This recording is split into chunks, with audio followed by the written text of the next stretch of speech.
स्थानिक स्वराज्यांच्या निवडणुकीची रणधुमाळी ही आता शिगेला पोहोचलेली आहे। राज्यातले अनेक स्टार प्रचारक जे ते नंदुरबारमध्ये सभा घेत आहेत। आज शिवसेना शिंदे गटाचे खासदार श्रीकांत शिंदे यांची पहिली सभा जी ती नंदुरबारमध्ये होणार आहे। आपल्यासोबत आमदार चंद्रकांत रघुवंशी साहेब, काय सांगाल?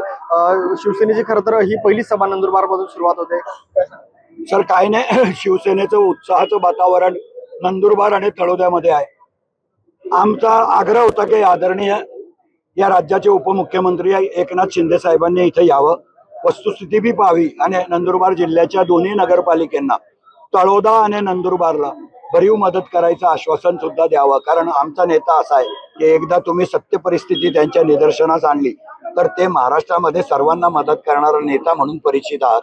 पण दुर्दैवानं त्यांना वेळ मिळत नाही आणि म्हणून युवा नेते आमचे महाराष्ट्राचं भविष्य आदरणीय श्रीकांत शिंदे साहेब आज येत आहेत।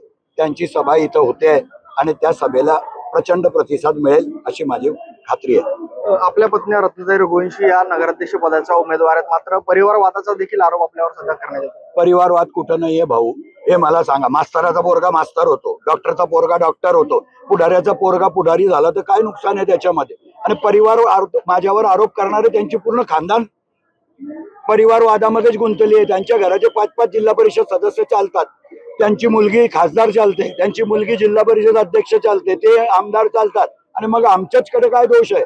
उलट आमचं लायसन्स जनता रिन्युअल करते। जनतेमध्ये जोपर्यंत आम्ही प्रामाणिक आहोत तोपर्यंतच निवडून येऊ। या दिवशी जनतेशी गद्दारी करणार नंदुरबारची जनता आम्हाला घरी बसवल्याशिवाय राहणार नाही याची खात्री आमच्या मनामध्ये आहे। आम्ही म्हणूनच अत्यंत प्रामाणिकपणे जनतेची सेवा करतो आणि म्हणून आत्मविश्वास आहे की आत्ताही शिवसेनेचाच भगवा फडकेल। नक्कीच, पण अनेक आरोप देखील आपल्यावर सध्या करण्यात येत आहेत, त्याला कसं बघता आपण?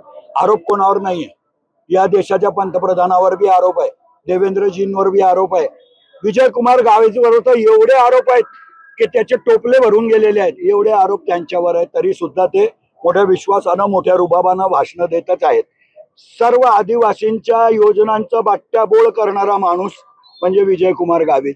ते स्वतः ज्या समाजात जन्माला आले त्या समाजाचं स्थलांतर थांबवू शकले नाही, त्या समाजाचं कुपोषण थांबवू शकले नाही। आजही आदिवासी जिथं होता तिथंच आहे, फक्त यांचं कुटुंब VIP होऊन गेलेलं आहे, एवढाच फरक आहे। लाडकी बहीण योजनेवरनं पण बरंच वाद होतं, तिघी पक्ष आपापले दावे करत असतात, काय नेमकी सत्य परिस्थिती? सर, लाडकी बहिणीच्या योजनेच्या वेळेला या राज्याचे लोकप्रिय मुख्यमंत्री तत्कालीन आदरणीय एकनाथ शिंदे साहेब होते, त्यांनीच ही योजना आणली।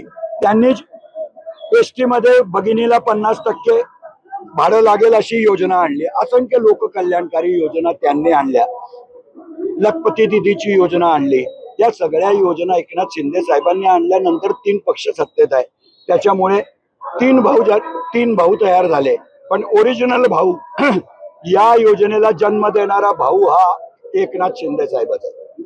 धन्यवाद बातचीत संवाद साधल्याबद्दल। खरं तर लाडकी बहीण योजना जी ती शिवसेना शिंदे गटाने आणलेली आहे। चंद्रकांत रघुवंशी यांनी प्रतिक्रिया जी ती साम टीव्हीशी बोलताना व्यक्त केली आहे। सागर निकोळे, साम टीव्ही न्यूज, नंदुरबार। देश विदेशातील प्रत्येक घडामोडींचे लाईव्ह अपडेट मिळवण्यासाठी आता साम टीव्हीच्या सर्व सोशल मीडिया प्लॅटफॉर्मला लाईक, फॉलो आणि सबस्क्राईब करा।